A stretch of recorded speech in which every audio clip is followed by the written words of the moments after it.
Cumprimento a amada igreja com a paz do Senhor Jesus. Amém. Convido os irmãos a estarem em pé. Nós vamos orar a Deus para nós darmos início ao culto desta noite. Amém? A nossa saudação também aos nossos irmãos que estão nos acompanhando por esta live. Que Deus nesta noite possa ir ao seu encontro, abençoar a sua vida e ministrar no seu coração não aquilo que você quer, mas aquilo que você precisa da parte do Senhor. Vamos juntos buscar a Deus.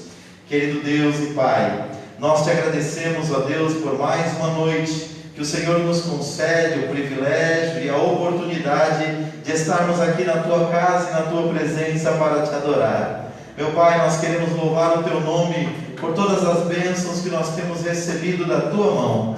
Queremos louvar o Teu nome, Pai, porque até aqui o Senhor tem nos ajudado, apesar das circunstâncias muitas das vezes negativas e contrárias. O Senhor tem nos suprido, ó Pai, e nós estamos aqui nesta noite para te louvar por isso. Viemos aqui nesta noite também, Senhor, aprender da Tua palavra. Ministra no nosso coração, Senhor, o Teu querer e a Tua vontade.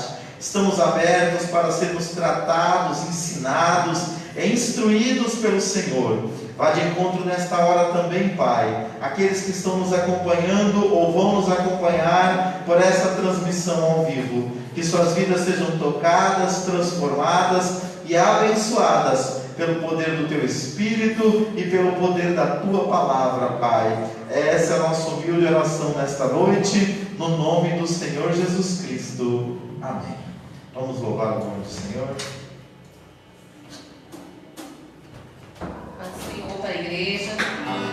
Vamos louvar o Senhor essa noite em gratidão a Ele por tudo que Ele tem feito por nós. Louva o Senhor aí no seu lar, na sua casa, onde você estiver, amém?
apresentar ao Senhor as nossas contribuições, amém?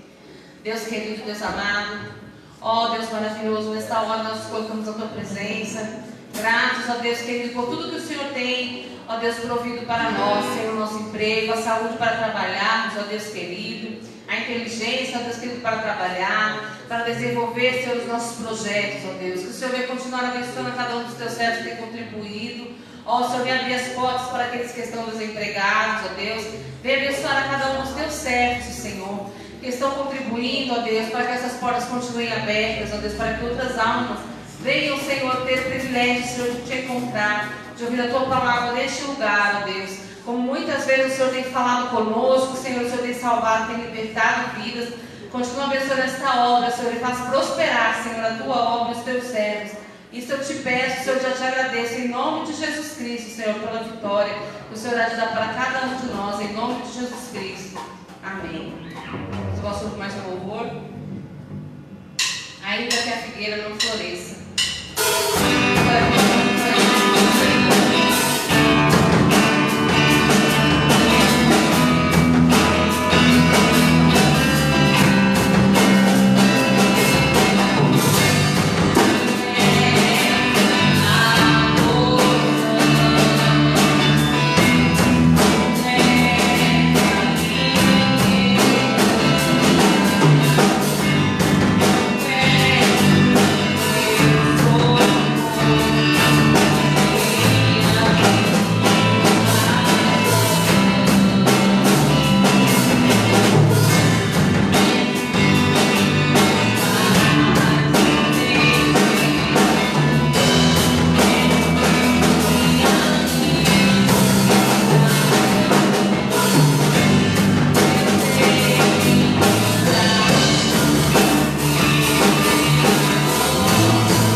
Queridos, nós vamos meditar na palavra de Deus nesta noite.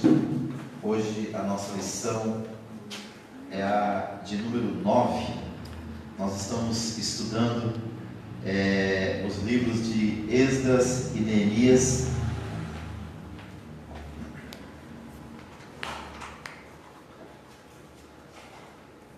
E a nossa temática tem sido os princípios divinos em tempos de crise, a reconstrução de Jerusalém e o avivamento espiritual como exemplos para os nossos dias. E nós já temos aprendido lições maravilhosas com tudo aquilo que Deus fez com o povo de Israel quando eles retornaram do cativeiro, e eu tenho certeza que nós continuaremos extraindo lições desses textos bíblicos para os dias que nós estamos vivendo. Então o tema de hoje é como vencer as oposições à obra de Deus. A lição de número 9, o textual é Romanos 8,37, que nos diz assim: mas em todas estas coisas somos mais do que vencedores por aquele que nos amou. A verdade prática que diz assim: quando depositamos nossa confiança em Deus, descobrimos que Ele é muito maior do que todos os obstáculos que encontramos. Então aqui nós já temos uma lição preciosa, que nós só vamos parar mediante os obstáculos que surgem no nosso caminho se nós não colocarmos Deus como a pedra fundamental da nossa vida. Quando nós depositamos toda a nossa confiança no Senhor, nós podemos vencer todas as adversidades e fazer com que a sua obra avance. A nossa leitura bíblica em classe é em Neemias, livro de Neemias, capítulo 4, do versículo 8 até o 20, e em 1 João, capítulo 4, versículo 4, e capítulo 5, versículo 5. Diz assim, e ligaram-se entre si todos para virem atacar Jerusalém e para os desviarem do seu intento. Porém, nós oramos ao nosso Deus e pusemos uma guarda contra eles de noite, e de noite por causa deles. Então disse Judá: já desfaleceram as forças dos acarretadores, e o pó é muito, e nós não poderemos edificar o muro. Disseram, porém, os nossos inimigos: nada saberão disso, nem verão até que entremos no meio deles e os matemos, assim faremos cessar a obra. E sucedeu que, vindo os judeus que habitavam entre eles, 10 vezes nos disseram que de todos os lugares tornavam a nós, pelo que pus guardas nos lugares baixos por detrás do muro e nos altos, e pus o povo pelas suas famílias com as suas espadas, com as suas lanças e com os seus arcos. E olhei e levantei-me e disse aos nobres e aos magistrados e ao resto do povo: não os temais, lembrai-vos do Senhor grande e terrível, e pelejai pelos vossos irmãos, vossos filhos, vossas mulheres e vossas casas. E sucedeu que, ouvindo os nossos inimigos, que já sabíamos, e que Deus tinha dissipado o conselho deles, todos voltamos ao muro, cada um à sua obra. E sucedeu que desde aquele dia, metade dos meus moços trabalhava na obra, e a outra metade deles tinha as lanças, os escudos, os arcos e as couraças, e os chefes estavam por detrás de toda a casa de Judá. Os que edificavam o muro, e os que traziam as cargas, e os que carregavam cada um com sua mão fazia obra, e na outra tinha as armas. E os edificadores, cada um trazia sua espada cingida aos lombos, e edificavam, e o que tocava a trombeta estava junto comigo. E disse eu aos nobres e aos magistrados, e ao resto do povo: grande e extensa é a obra, e nós estamos apartados do muro, longe uns dos outros. No lugar onde ouvirdes o som da buzina, ali vos ajuntareis conosco, o nosso Deus pelejará por nós. 1 João 4 e capítulo 5, versículo 5 diz assim: filhinhos, sois de Deus, e já os tendes vencido, porque maior é o que está em vós do que o que está no mundo. Quem é que vence o mundo, senão aquele que crê que Jesus é o Filho de Deus? Coisa linda, né, irmãos? Vamos orar? Pai, nós te agradecemos pela tua palavra, e nesta noite nós te pedimos inspiração para mais uma vez ensinar a tua palavra ao teu povo, Pai. E pedimos que o Senhor dê a cada um de nós um coração disposto e predisposto a receber a tua palavra e colocá-la em prática no nosso dia a dia. Porque o poder da tua palavra aparece, Senhor, quando nós vivemos segundo ela. E nesta noite nós nos colocamos, ó Pai, como aqueles que estão com o coração abertos, prontos a receber de Ti o direcionamento para as nossas vidas. Nos ajuda, Pai, a nos alimentarmos e vivermos segundo a palavra do Senhor. É o que nós te pedimos e já te agradecemos no nome de Jesus. Amém.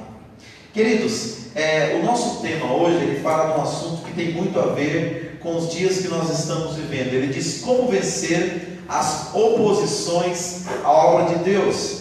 Nós vimos pelo texto que ora foi lido, que muitas das vezes, quando o povo de Deus intenta fazer alguma coisa para ele, os inimigos da obra de Deus tentam fazer a obra que é do Pai parar. Mas nós percebemos aqui, através da vida de Neemias e daqueles que estavam com ele, para reconstruir os muros de Jerusalém, no período pós-cativeiro, que eles foram estratégicos. Eles usaram a estratégia para conseguir vencer o seu adversário. E hoje nós vamos refletir como nós podemos vencer as oposições que os nossos inimigos colocam contra a obra de Deus. Me chama a atenção aqui que quando Neemias ele ordena ao povo para que lute contra os adversários que viessem contra a nação, para impedir eles de construírem ou de reconstruírem, melhor dizendo, os muros de Jerusalém,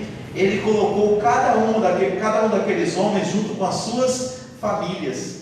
Quando ele colocou essas pessoas diante da sua família e no muro, na direção das suas próprias casas, ele estava dando para eles uma oportunidade de lutarem por aqueles que verdadeiramente eles amavam. Isso é uma lição já muito preciosa para nós, porque todos nós amamos a Deus, como diz a palavra do Senhor, que nós devemos amá-lo. Mas nós também amamos aquelas pessoas que fazem parte da nossa família. A nossa família deve ser a nossa base depois de Deus. E quando nós nos empenhamos em fazer algo para Deus, e a nossa família está próxima de nós, está do nosso lado, a nossa força ela se dobra, a nossa força aumenta, a nossa força cresce. Então eu já consigo extrair logo nesse início aqui essa lição para as nossas vidas, que a gente possa cada vez mais unir-nos com a nossa família e juntos buscarmos ao Senhor.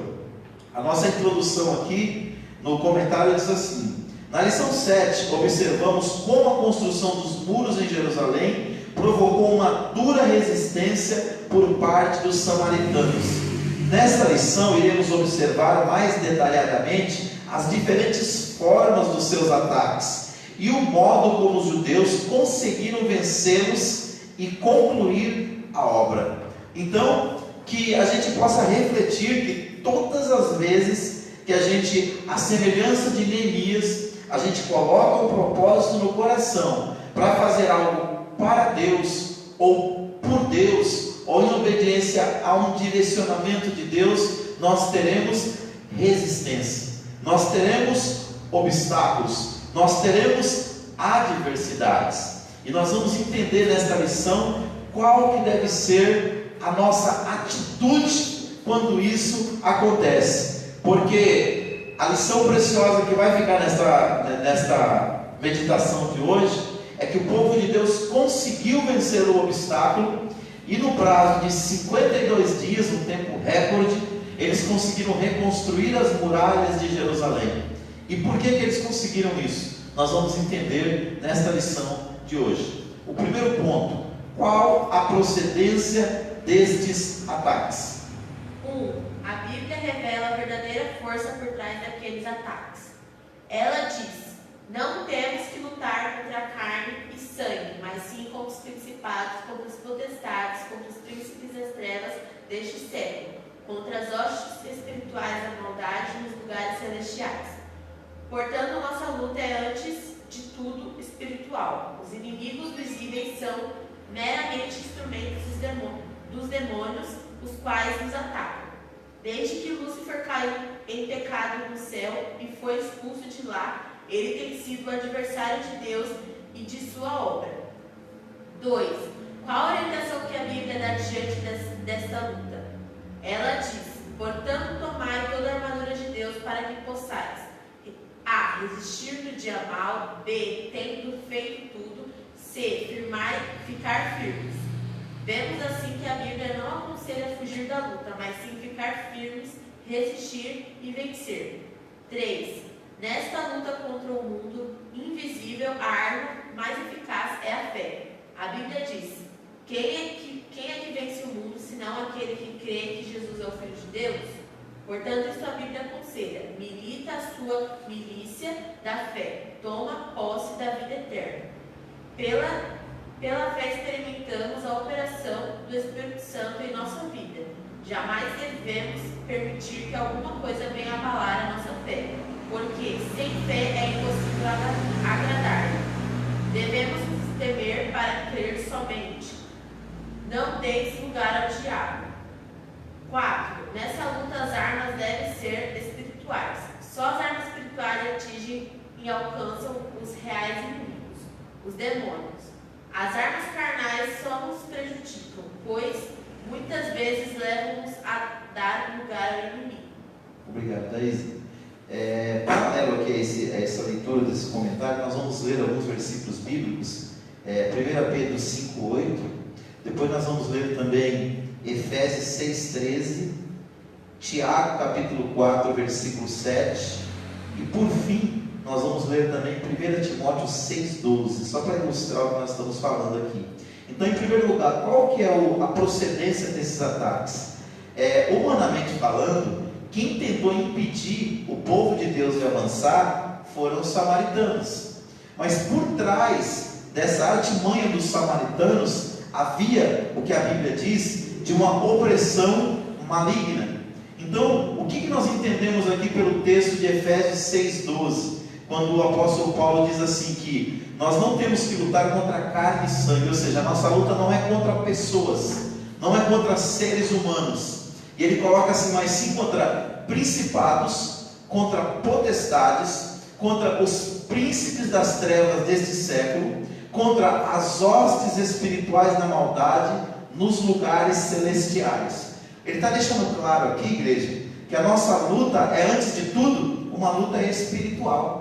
Então, muitas das vezes, alguém, uma pessoa, um ser humano, ele é usado pelo inimigo para tentar colocar barreira para o povo de Deus avançar. Mas por trás dessa pessoa, humanamente falando, quem está é o adversário, é o inimigo das nossas almas. Olha o que está escrito lá em 1 Pedro capítulo 5, versículo de número 8.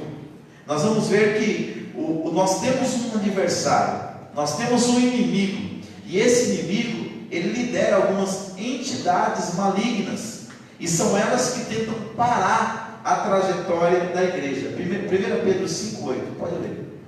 Estejam alertas e fiquem vigiando, porque o inimigo de vocês, o diabo, anda por aí como um leão que ruge, procurando alguém para devorar. Muito bem. Então o que nós vemos aqui? Ele não é um leão. A Bíblia chama Jesus de o leão da tribo de Judá, mas ele anda como um leão. Eu não sei se vocês já tiveram a oportunidade de ver naqueles documentários, naqueles canais como o Discovery, como o Geographic Channel, né? Nós vemos muitas vezes o leão, ele quer pegar uma presa, ele não vai simplesmente lá pegar a presa, ele fica rondando, dando voltas e procurando o quê? A melhor oportunidade. Assim é o nosso adversário. Quando ele quer parar a obra de Deus na vida de alguém, ou quando ele quer parar a obra de Deus na vida de uma igreja, na vida de uma missão, ele começa a rondar. Ele começa a buscar o quê? Uma oportunidade para dar um bote. Esses dias eu estava conversando com um presbítero que está trabalhando ali em casa, e nós falávamos justamente sobre isso. Muitas das vezes o inimigo ele quer acabar com uma igreja. O que ele faz? Ele busca destruir a liderança, porque Jesus mesmo disse isso, que o pastor seria ferido e as ovelhas seriam dispersadas. Está lá uma profecia sobre isso, que aconteceria com Jesus lá no livro do profeta Zacarias.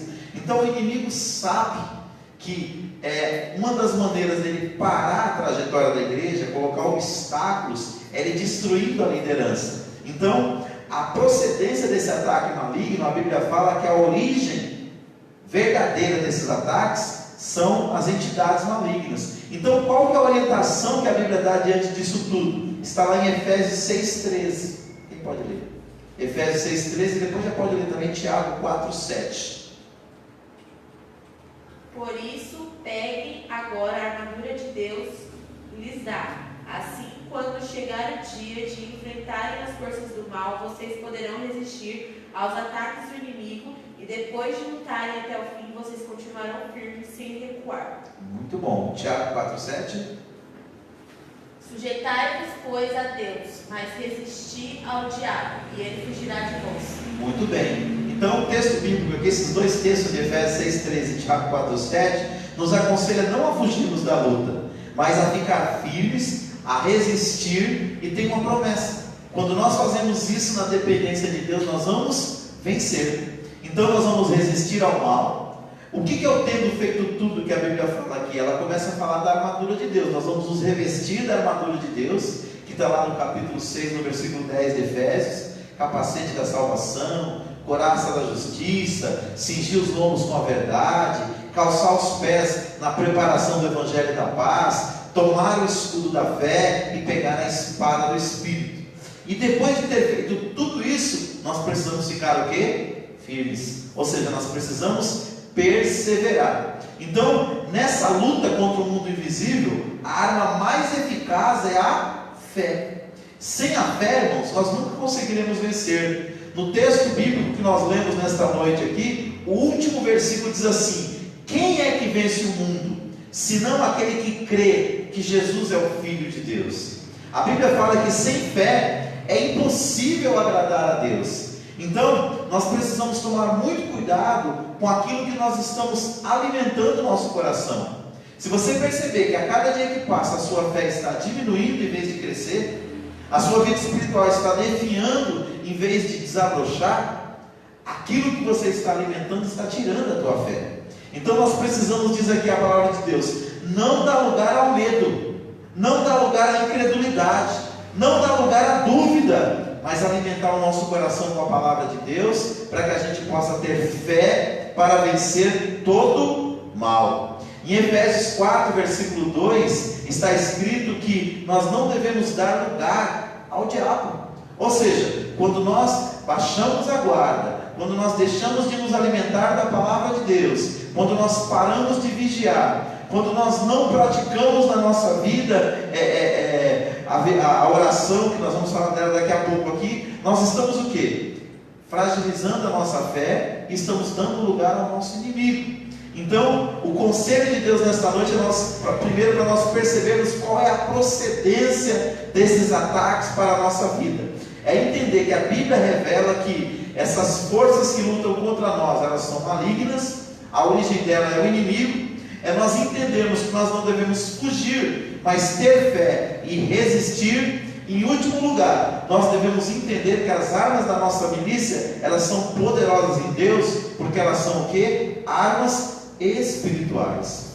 Quantas pessoas às vezes querem resolver problemas espirituais com decisões naturais, e aí a pessoa perde a batalha. Então que a gente tenha um discernimento, que quando o inimigo se levantar contra nós usando alguém, nós devemos muitas das vezes, ou sempre, usar das armas espirituais para vencer esse inimigo. Agora, por que nós devemos fazer isso? O segundo tópico diz assim: o inimigo procura atingir o quê? A nossa fé. Vamos lá. 1. O inimigo ataca com a arma do desprezo. Diziam: que fazem estes fracos judeus? De fato, em nós mesmos somos fracos. Paulo disse: quando estou fraco, então sou forte. Quando o crente é tentado a se comparar com o inimigo, está em perigo. Foi essa tentação que derrubou Israel. Quando os 10 espias disseram: não poderemos subir contra aquele povo, pois é mais forte do que nós, os israelitas recusaram-se a subir. Recusaram-se a dar ouvidos à mensagem de fé transmitida por Caleb, que dizia: certamente prevaleceremos contra ela. O Senhor é conosco, não os temais. O inimigo ataca com a arma do escárnio. Trata-se de uma arma que os inimigos da obra de Deus têm usado em todos os tempos. Quando os servos de Deus sofrem escárnio, são tentados a ficarem desanimados. Todavia, devemos lembrar de que isso é o que os fiéis sempre tiveram que suportar. Nem mesmo Jesus escapou do escárnio. Ele disse: se chamaram Beelzebul ao pai de família, quanto mais aos seus domésticos. Isso faz parte da cruz que devemos aceitar quando seguimos a Jesus. Os que são carnais procuram escapar do escândalo da cruz. O inimigo chama a nossa atenção para a imensidade da tarefa. Vivificarão dos montões de pó as pedras que foram queimadas? Moisés, ao olhar para a dimensão da tarefa para a qual Deus o chamava, recusou-se a ele. Quando, porém, Moisés meditou na palavra de Deus, que Deus iria com ele e que Deus seria com a sua boca, Moisés se animou e viu as montanhas tornando-se em campinas. Quem faz a obra é Deus, mas Ele usa instrumentos, ainda que estes sejam pequenos e a tarefa seja grande. 4. O inimigo usa contra nós os boatos e as mentiras. Os samaritanos espalhavam calúnias contra Neemias, dizendo que ele planejava constituir-se rei. Tudo isso para amedrontar os judeus e assim atingi-los em sua fé em Deus. Neemias respondeu: de tudo que dizes, coisa nenhuma sucedeu, mas tudo teu coração o inventas. Paulo escreveu: tornando-nos recomendáveis em tudo, por honra e por desonra, por infâmia e por boa fama. Jesus aconselhou aqueles que sofrerem acusações mentirosas e a alegrarem-se e a exultarem e a não atentarem para o que se fala deles. 5. O inimigo usa como arma a astúcia. Os samaritanos convidaram os judeus para juntos se congregarem nas aldeias. Porém, tentavam fazer mal a Neemias. Insistiram na proposta, mas o convite foi repetidamente recusado por Neemias. Estou fazendo uma grande obra. Não poderei descer. 6. O inimigo usa como arma as ameaças. Os inimigos dos judeus ameaçaram guerrear contra eles, a fim de espalhar medo e pânico entre o povo de Deus. Porém, diz Neemias: oramos ao nosso Deus e pusemos guarda contra eles. Os judeus não atacaram os samaritanos, mas defenderam a sua área de trabalho. Muito bom. Obrigado, pastora Denise. Então, o que nós vemos aqui, irmãos? Primeiro, nós entendemos qual que é a procedência do ataque. Por trás do ataque humano, existe uma opressão, existe uma possessão, existe uma estratégia maligna. E aqui nós vemos o que o inimigo busca fazer. Ele quer atingir sempre a nossa fé.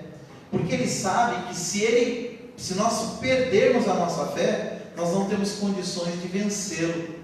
Tem uma música, um louvor do cantor Adilson Rossi, que ele diz assim: na vida você pode ter perdido tudo. Se você não perdeu a fé, você não perdeu nada. E qual que é o significado disso? Se você tem fé, ainda que você tenha alguma perca momentânea, pode haver uma recuperação da parte do Senhor. Porque a promessa de Deus é que a glória da segunda casa, isso para Israel, seria maior do que a glória da primeira. Falando do segundo templo, que mesmo sendo um templo humilde, a glória de Deus desceria naquele lugar. Mas isso só é atingido através da fé. Então aqui o inimigo usa 6 estratégias. Primeiro, ele usa o desprezo.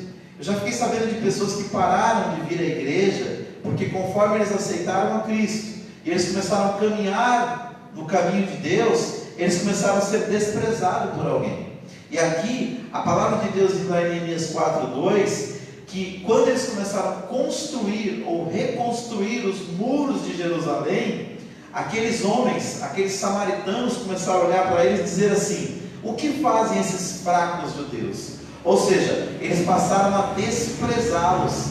Se eles tivessem dado ouvido a esse desprezo, eles teriam desistido do projeto de Deus para a vida deles. Então, a própria Bíblia fala que o apóstolo Paulo, lá em 2 Coríntios 12, versículo 9 e 10, ele diz assim: quando eu estou fraco, então eu sou forte. Qual que é o significado disso? Quando nós estamos nos sentindo fracos, nós entendemos que nós dependemos mais de Deus. E se nós dependemos de Deus, nós podemos renovar as nossas forças. Agora, quando nós nos sentimos o forte, o todo-poderoso, nós temos um grande risco de cair da graça, porque nós esquecemos do Senhor. Então, a segunda estratégia do inimigo é que ele ataca escarnecendo. A palavra escarnecer significa zombar. Na expressão popular hoje é tirar o sarro. Quantas pessoas também, principalmente jovens, adolescentes, deixaram o Evangelho porque colegas, porque amigos, porque parentes começaram a tirar o sarro deles.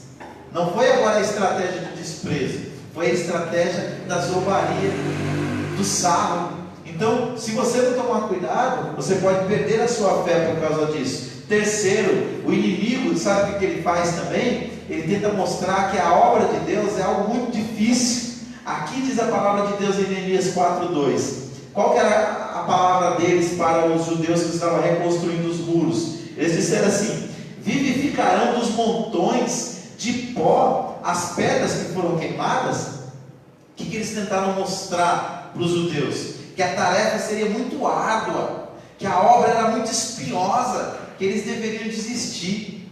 Gente, nesses anos de caminhada, quantas pessoas eu já vi começar naquele pique para fazer a obra de Deus, pregando, cantando, tocando, profetizando, mas aí pastoreando igreja. Mas aí o que aconteceu? O inimigo começou a trabalhar para tentar mostrar para a pessoa que aquilo era muito difícil, que ela deveria desistir. E quantas pessoas, esses dias eu ouvi o missionário Isaías pregando, falando sobre isso. Deus não usa os perfeitos, Deus não usa os mais capacitados, Deus usa os disponíveis.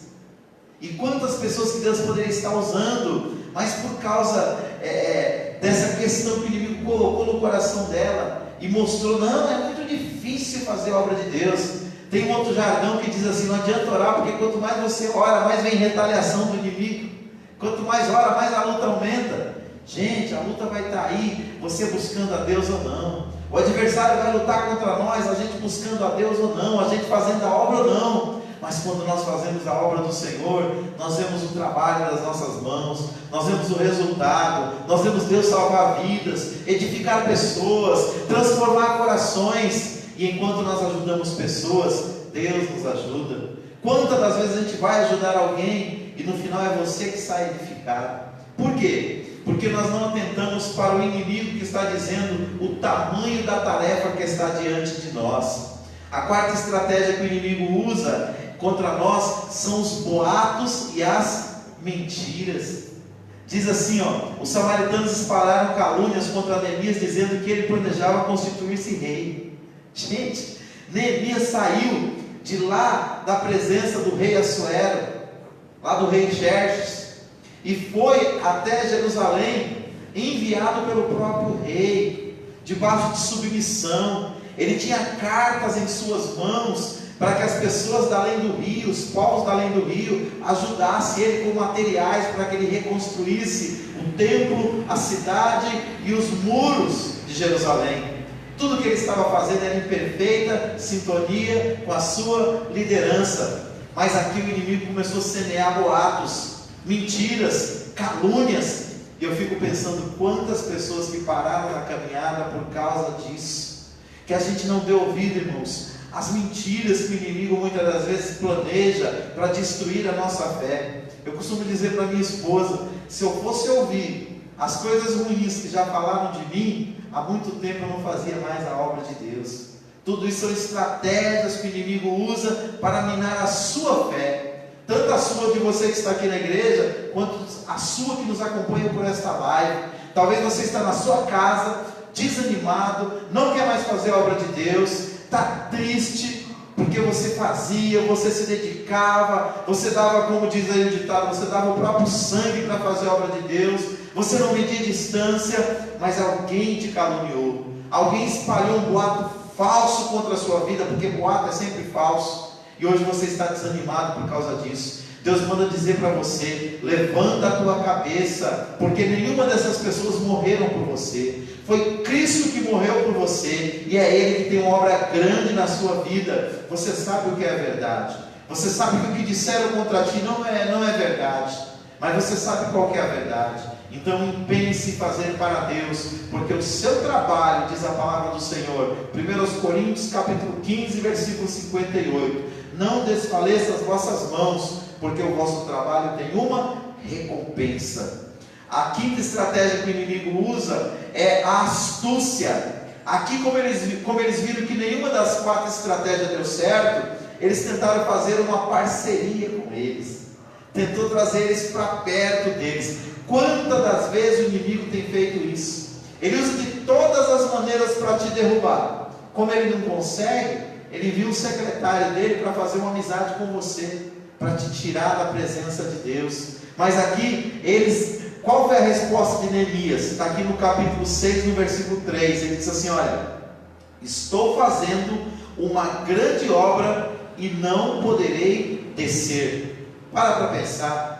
O que você está fazendo, por mais simples que pareça, não é para o pastor Davi, não é para a Assembleia de Deus Jardim Letícia, não é para nenhum ministério, não. Você está fazendo para Deus. Você está fazendo uma grande obra. Um dia, perante o Senhor, no tribunal de Cristo, cada um de nós receberá o galardão da parte de Deus, e aí ficará claro, patente, visível para todos, que era uma grande obra que você estava fazendo. Então não ligue para as estratégias do inimigo que quer você parar, que você desista da obra de Deus. Não, levante a sua cabeça e diga para ele: olha, eu estou fazendo uma grande obra, eu estou edificando o reino de Deus na terra, estou salvando vidas com a ajuda de Deus, e estou edificando comissões. Eu não posso descer, eu não posso parar. E a sexta e última estratégia, o inimigo usou, sabe o que? As armas da ameaça. Quando ele tenta todas as maneiras, ele não consegue, ele tenta ameaçar as pessoas para fazer elas pararem. E aí, olha o que diz Neemias no capítulo 4, no versículo 9. Eles vieram, ameaçaram guerrear contra eles. Sabe o que eles fizeram? Oramos ao nosso Deus e pusemos guarda contra eles. Aqui tem 2 princípios. Primeiro, o princípio da oração. Segundo, o princípio da vigilância. Então, primeiro, vigia. Segundo, ora. Mas se fizer os 2 juntos, melhor ainda. Jesus disse: orai e vigiai, porque o espírito está sempre pronto, mas a carne é fraca. Então, quando nós oramos e nós vigiamos, o inimigo não encontrará brecha na nossa vida para destruir aquilo que nós estamos fazendo para Deus. Você não está fazendo para homem nenhum dessa terra, você está fazendo primeiramente para Deus. E aqui diz a palavra do Senhor que quando eles buscam a Deus, Deus dá a estratégia. E qual foi a estratégia que Deus deu? Pega os homens, reúne as suas famílias e coloca eles, cada um, para edificar o muro diante da sua casa. Porque conforme eles for levantando os muros, eles vão estar levantando o muro aqui na frente e vendo a sua família atrás. E outra coisa, divide os moços. Metade dos moços trabalha e metade guerreia. Metade fica pronto para a guerra. Fala de oração e vigilância. E tem mais, até aqueles que estiver trabalhando, uma mão, ferramenta, na outra mão, a espada. Ou seja, estejam prontos para trabalhar, mas estejam prontos para guerrear se for necessário. Vamos para a conclusão da nossa lição nesta noite. Terceiro e último ponto: qual o segredo da vitória de Neemias e dos judeus? Que vai trazer uma lição também para nossas vidas. 1. Os judeus venceram porque tinham certeza de que estavam na vontade de Deus. Neemias disse aos seus inimigos: o Deus dos céus é o que nos fará prosperar. Neemias sabia que o Senhor o havia enviado para Jerusalém e que pelejava por eles. Essa certeza nos guarda de precipitações e de falarmos palavras impensadas. Podemos assim governar o nosso espírito. 2. Os judeus venceram pela oração.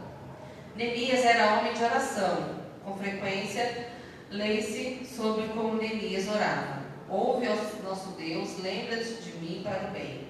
Lembra-te, meu Deus, de Tobias e Sambalate. Aquele que ora coloca a sua dificuldade diante do Senhor, que quer e pode resolvê-la. O mesmo Deus que nos exortou a orar, também prometeu nos responder às orações. 3. Devemos também orar. Orai sem cessar. Jesus deixou-nos o mesmo ensino, falou-nos da necessidade de perseverarmos na oração, usando para isso uma parábola. Paulo exortou aos Efésios a perseverarem em oração e súplica no Espírito. E aos Colossenses ele escreveu: perseverai em oração. O que é então perseverança em oração? É impedir que alguma coisa nos estorve a orar, encontrando-nos apenas na oração. Precisamos de uma espécie de autodisciplina ou de controle sobre nós próprios. Marta não dispunha tempo para ficar aos pés de Jesus, porque estava ocupada. Quando começamos a orar, aparecem muitos obstáculos, mas devemos ser vitoriosos. Temos que ter vitória também em nossos pensamentos, porque o inimigo quer nos impedir de orar, fazendo-nos pensar em outras coisas. B. É persistir em orar. Ainda que o diabo procure tornar pesada e difícil a oração, Daniel orou 21 dias e veio a resposta. E então ele soube que a resposta demorara, porque os espíritos malignos tinham impedido a resposta. Jesus mostrou a mesma verdade na parábola sobre a viúva. C. É orar até que venha a resposta. Devemos orar até que. Jesus orou 3 vezes sobre a mesma coisa, e Paulo também orou 3 vezes, até que Deus lhe respondeu. Elias orou 7 vezes para que chovesse, e choveu. E os discípulos perseveraram em oração até que o fogo cair. D. É uma prova de que o espírito de oração opera em nós. O Espírito Santo ora em nós enquanto trabalhamos, enquanto nos ocupamos de nossas tarefas diárias. O Espírito Santo não se preocupa acerca da posição do nosso corpo, isto é, se estamos ajoelhados, deitados ou em pé. Isto é o segredo de estarmos sempre orando. Dá liberdade ao Espírito e ele levar-te-á para esta gloriosa vida de oração. Aleluia. A vitória é nossa pelo sangue de Jesus. Amém. Glória a Deus. Muito bom. Nós vamos fechar a nossa aula desta noite meditando aqui em 3 textos bíblicos: Romanos 8, 26, Efésios 6, 18 e Judas, capítulo único, versículo 20. Mas vamos aqui aos comentários. Primeiro, qual o segredo da vitória de Neemias e dos judeus? Primeiro, os judeus venceram porque tinham certeza de que estavam na vontade de Deus. Queridos, quando Neemias recebeu a notícia que o povo dele estava sofrendo, estava em verdadeira miséria lá em Jerusalém, quando ele recebeu a notícia que os muros tinham sido queimados, que já há 70 anos o povo estava sofrendo aquela desolação, a Bíblia diz que ele chorou e ele foi orar. Ou seja, ele foi colocar aquela situação diante de Deus para saber qual que era a vontade de Deus para aquilo. Nós estudamos em outra lição que ele começou a orar em dezembro, e Deus só veio dar um direcionamento para ele em março. Ou seja, ele passou cerca de 90 dias orando sobre esse assunto, até que o rei deu uma oportunidade para ele falar o que ele queria. Foi quando ele foi se apresentar diante do rei. Ele estava com um semblante triste, está lá no capítulo 1 e 2 de Neemias, e o rei perguntou qual era o problema que ele tinha. Ele falou: você não está doente, então você está com algum problema no coração, você está triste, isso é algo na sua alma. E ele então orou a Deus de novo, e Deus direcionou ele a conversar com o rei. Quando ele conversou com o rei, ele recebeu a autorização do rei para ir até Jerusalém e reconstruir os muros. Então, quando ele começou a reconstruir os muros e que veio oposição, ele não tinha dúvida que ele estava fazendo a vontade de Deus. Se tem uma coisa que dá força para a gente vencer o obstáculo, a adversidade, é saber que nós não estamos em desobediência. E todo cristão sabe quando ele está obedecendo a Deus ou quando ele está desobedecendo. Por que ele sabe? Porque a Bíblia fala que em nós há o Espírito Santo. E o Espírito Santo, a Bíblia diz, palavras de Jesus, ele nos guiaria em toda a verdade. Então a gente sabe quando nós estamos fazendo algo que não é da vontade de Deus, nós estamos em desobediência. E quando nós estamos em desobediência, isso gera fraqueza, isso gera dúvida, isso gera incredulidade. Agora pensa, você está servindo a Deus, você está com a sua vida na medida do possível, buscando ao Senhor, sempre procurando estar mais perto de Deus. você sabe que você está fazendo algo bom para o Senhor. Veio oposição, você não precisa ter medo.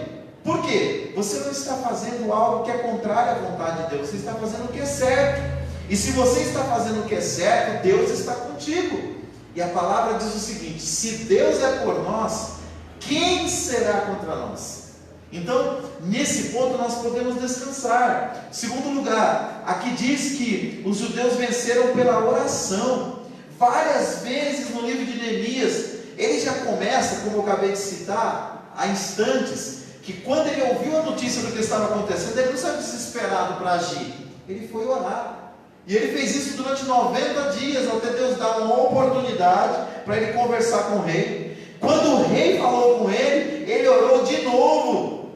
Ou seja, irmãos, muitas das vezes a gente perde grandes batalhas na vida espiritual, porque nós não queremos falar com Deus. E foi muito bem colocado aqui pelo comentarista, o pastor Eurico Bergstein, que muitas das vezes não é a posição, não é se você está de joelho, não é se você está de pé, não é se você está prostrado, mas é a atitude. É muito importante, eu digo sempre, é muito importante. Nós começamos todos os nossos cultos, quarta, sexta e domingo, com 30 minutos de oração, com 20 minutos de oração de joelhos, mas só isso aqui não é suficiente. É importante onde você esteja sempre perguntando para Deus. Isso para mim já se tornou uma prática, você dizendo: Senhor, qual que é a tua vontade? O que o Senhor quer que eu faça? Senhor, se o Senhor não quiser que eu vá nessa direção, coloca obstáculo, coloca dificuldade, muda o meu coração. E quantas das vezes Deus faz isso na nossa vida? Irmãos, que a nossa oração não se resuma às orações que são feitas aqui no templo, às orações que são feitas aqui na igreja, mas que seja uma prática sua no dia a dia. Quando você for se alimentar, abaixe a sua cabeça ainda que alguns segundos, mas agradeça a Deus pelo pão, pelo alimento. Quando você for dormir, que você muitas vezes está tão cansado que não aguenta nem dobrar os joelhos, mas quando colocar a sua cabeça no travesseiro, agradeça a Deus por mais um dia de vida. Quando você se levantar, peça a direção de Deus para os seus projetos naquele dia. Vai comprar, vai vender, vai viajar, diga: Senhor, se for da tua vontade, me leva, me traz, me ajuda a ir, não me deixa ir. Ou seja, é pedir desse direcionamento de Deus o tempo todo. Irmãos, se nós fizéssemos isso como Neemias fez, quantas outras vitórias nós teríamos de Deus? E nós concluímos a aula desta noite dizendo que nós também devemos orar como Neemias fez. Por quê? Quando nós oramos, nós não devemos deixar que alguma coisa estorve a oração. Irmãos, eu nunca vi tanta barreira que aparece quando nós decidimos orar. Você quer passear, não aparece dificuldade. Você quer comer, não aparece dificuldade. Tanta coisa que você quer fazer, não aparece dificuldade. Você fala assim: a partir de hoje eu quero chegar na igreja cedo para orar. Rapaz, é tanto embaraço. Você diz: a partir de hoje eu vou tirar um período de oração em tal horário do dia. É até vizinho que vai lá bater na sua porta que nunca foi. Por quê? É tudo estratégia do inimigo para você não orar. Mas quando você vence isso, você tem o seu particular com Deus, como diz a palavra do Senhor, gente, a nossa vida muda radicalmente. Então, quando nós perseveramos em orar, nós entendemos que essa oração ela tem que ser perseverante, porque tem vários exemplos na Bíblia de pessoas que persistiram em orar. Porque quando você muitas vezes começa a orar e a resposta não vem logo, muita gente desiste. Por quê? Acha que Deus não está ouvindo. Daniel, irmãos, um homem cheio do Espírito Santo, um homem que viveu em 3 impérios pagãos, da sua adolescência até 88 anos de idade, temente a Deus, ele começou a orar, e a resposta de uma oração dele demorou 21 dias. Ele 21 dias clamando a Deus de manhã, de tarde e de noite. Jesus contou uma parábola em Lucas 18, versículo 1 ao 6, sobre o dever de orar sempre e nunca desfalecer. O próprio apóstolo Paulo, ele começou a orar, e ele era afrontado. A Bíblia fala que ele tinha um espinho na carne, mas ele por 3 vezes orou nesse sentido, até que ele tivesse resposta de Deus. Jesus orou na noite em que ele foi traído 3 vezes lá no jardim, até que as suas glândulas sudoríparas, elas começaram a se dilatar e ele começou a suar sangue. Mas ele insistiu na oração. A Bíblia fala que Elias, quando ele recebeu a palavra de Deus, que Deus depois de 3 anos e meio mandaria chuva sobre a terra, Ele orou 7 vezes, até que apareceu uma pequena nuvem, do tamanho da mão de um homem, para que a água descesse sobre a terra de Israel.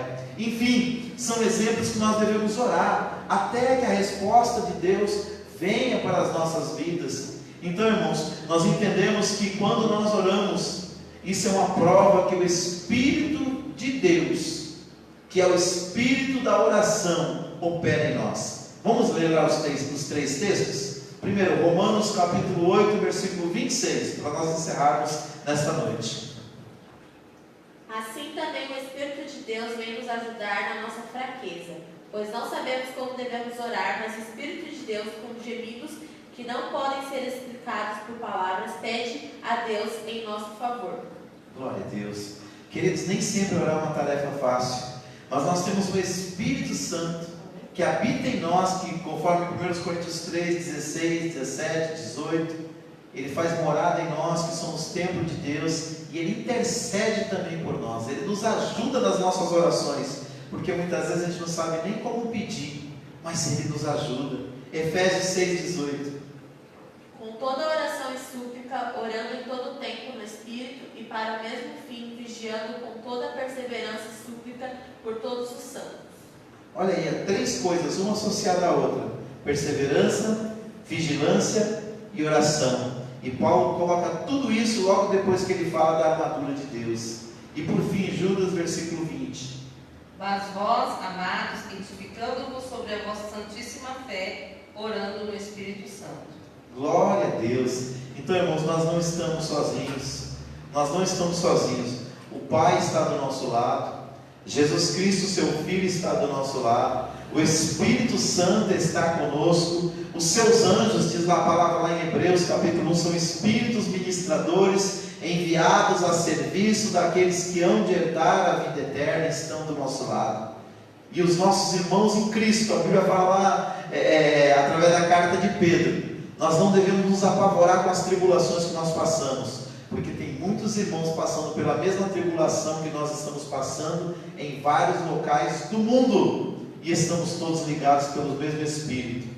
Então nós temos o Pai, o Filho e o Espírito Santo, os anjos e irmãos do nosso lado. Que a gente não venha parar, que possamos continuar mediante tudo aquilo que Deus tem nos falado e vencendo os obstáculos e as oposições que tentam nos tirar do alvo que é Jesus. Amém? Nós vamos orar agradecendo a Deus por esses momentos tão especiais que passamos aqui na casa do Pai, e que você guarde essa palavra no seu coração. Olha, o Espírito de Deus, Ele intercede por nós até com gemidos inexprimíveis. E eu tenho certeza que nesta noite Ele já falou com você, Ele já falou comigo, e Ele já disse para cada um de nós: eu tenho uma obra na sua vida. Não desista, não pare. Sou eu que te chamei, sou eu que te habilito a cada dia, e sou eu que vou te usar tremendamente. As estratégias do inimigo virão para tentar fazer você parar, se é que já não vieram, mas maior é o que está com você do que aquele que está no mundo.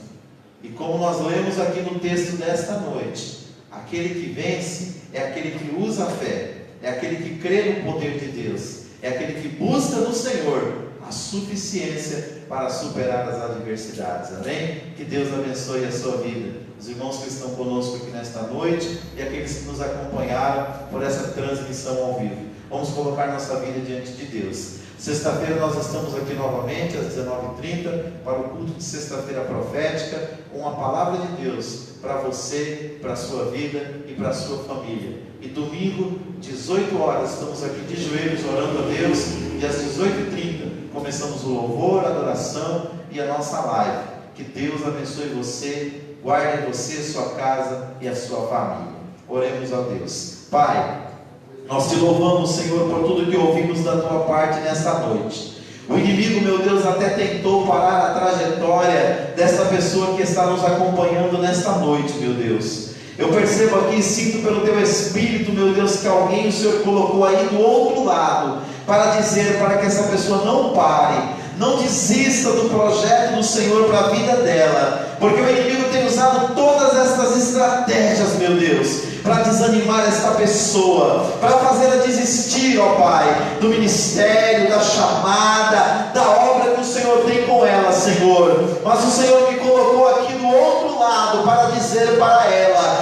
Senhor que a chamou, a escolheu, está capacitando a cada dia, para que possa fazer a diferença, Pai, na vida de muitas e muitas pessoas. Senhor, pelo Teu Espírito nós clamamos agora, ajuda esta pessoa a orar, ajuda esta igreja a orar, me ajuda a orar, Senhor, e a vencermos as tribulações, as tentações e os obstáculos que vêm para tentar parar a nossa trajetória ministerial, a nossa trajetória espiritual, a nossa trajetória como igreja, meu Deus. Abençoe a DJL, abençoe as demais igrejas co-irmãs desta região. Senhor, nós somos Teu povo, Pai, e nós estamos aqui para proclamar o Teu reino e a Tua vontade. Usa-nos para a glória do Teu nome, Pai, e não deixa que nenhuma pandemia, e não deixa que nenhuma dificuldade, Pai, seja ela financeira, espiritual, de saúde, meu Deus,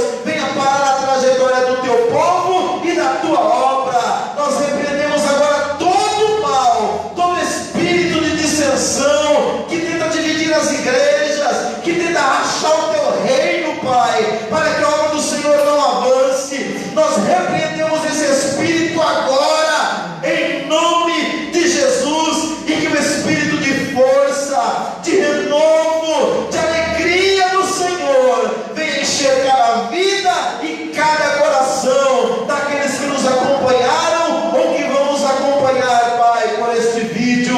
Em nome do Senhor Jesus, nós te pedimos e já te agradecemos. Amém e amém. Que Deus abençoe sua vida. Se você puder, compartilhe esta live com outras pessoas, para que outras vidas recebam isso que você recebeu nesta noite. Renovo da parte do Senhor, para você continuar na caminhada e na obra de Deus. Que o grande amor de Deus, nosso Pai, que a maravilhosa graça de Jesus Cristo, seu Filho, e que a doce consolação do querido Espírito Santo seja com cada um de nós, não só agora, mas para todos sempre. Todos digam amém. Vamos aplaudir o Senhor.